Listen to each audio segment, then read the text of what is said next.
Art Valario, Royal LePage Art Team. An interesting question came across my desk the other day, and I thought I would share the answers with everybody.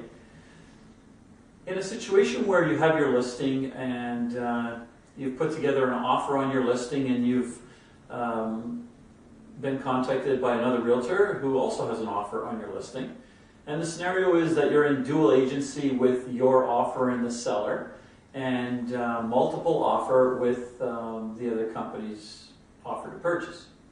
So you're making everybody aware of who has the offers and that they're all in multiple offers.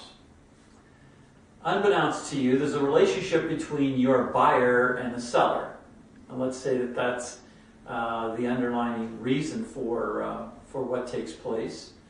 When the offers are presented, your offer, in fact, is lower than the competing offer.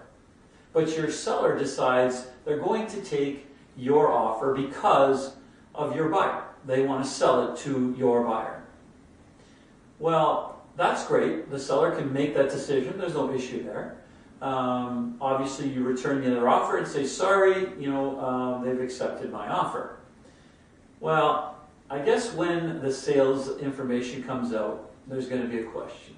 Because the other realtor is going to take a look at the sale price and determine that, well, their offer was higher, why wasn't it accepted? And sometimes they'll jump to the conclusion that maybe something didn't go correctly, or there was some collusion. Well, the bottom line is this.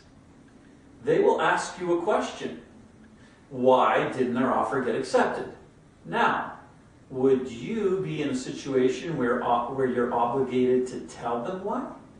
In fact, it's the opposite of that. You're in a situation where you cannot tell them why, because you represent both the buyer and the seller, and you would have to have their explicit authority in writing to disclose that information. And of course, they're not going to give it to you because it's their confidential information. So, it may look bad, and it may look like a situation where you influence somebody to accept your offer for your own personal reasons, but that doesn't make it so.